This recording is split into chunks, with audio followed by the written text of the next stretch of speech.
మహావాక్యం మధురమైన పిల్లలు. ఇది అనంతమైన విశాలమైన స్టేజ్.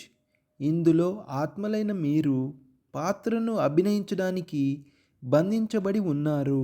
ఇందులో ప్రతి ఒక్కరిది నిశ్చితమైన పాత్ర. మధురమైన పిల్లలు, ఇది అనంతమైన విశాలమైన స్టేజ్. ఇందులో ఆత్మలైన మీరు పాత్రను అభినయించడానికి బంధించబడి ఉన్నారు.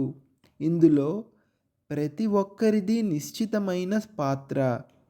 ప్రశ్న: కర్మాతీత అవస్థను ప్రాప్తి చేసుకునేందుకు పురుషార్థం ఏమిటి? జవాబు: కర్మాతీతముగా అవ్వాలంటే పూర్తిగా సరెండర్ అవ్వవలసి ఉంటుంది. తమదంటూ ఏది ఉండకూడదు. అన్నింటినీ మర్చిపోయినప్పుడే కర్మాతీతముగా అవ్వగలుగుతారు.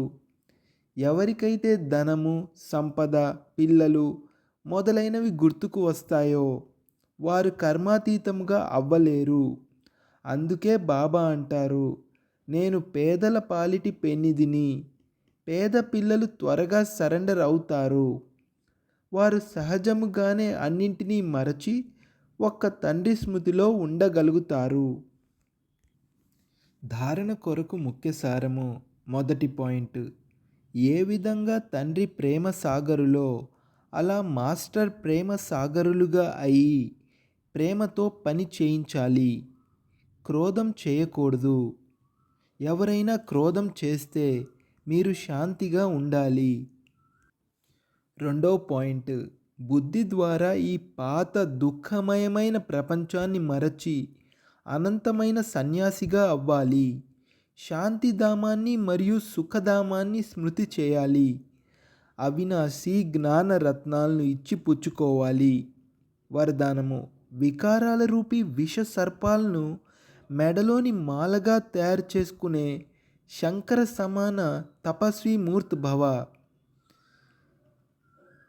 వికారాల రూపీ విష సర్పాలను మెడలోని మాలగా తయారు చేసుకునే శంకర సమాన తపస్వి మూర్తి భవ. వివరణ: ఈ పంచ వికారాలు ఏవైతే మనుషుల కొరకు విష సర్పాలుగా ఉన్నాయో ఈ సర్పాలు యోగి మరియు ప్రయోగి ఆత్మలైన మీ మెడలోని మాలలుగా అవుతాయి. బ్రాహ్మణులైన మీ యొక్క మరియు బ్రహ్మబాబా యొక్క అశరీరి తపస్వి శంకర స్వరూపం యొక్క ఈ స్మృతి చిహ్నము నేటికి పూజింపబడుతుంది. రెండవది, ఈ సర్పాలు సంతోషములో నాట్యం చేసే స్టేజ్లా అవుతాయి. ఇక్కడ స్థితినే స్టేజ్ రూపంలో చూపిస్తారు. ఎప్పుడైతే వికారాలపై ఇటువంటి విజయము ఏర్పడుతుందో అప్పుడు తపస్వి మూర్తులు ప్రయోగి ఆత్మలు అని పిలువబడతారు. స్లోగన్: ఎవరి స్వభావమైతే మధురముగా శాంత చిత్తముగా ఉంటుందో వారిపై క్రోధం యొక్క భూతము దాడి చేయలేదు. ఎవరి స్వభావమైతే మధురముగా శాంత చిత్తముగా ఉంటుందో వారిపై క్రోధము యొక్క భూతము దాడి చేయలేదు.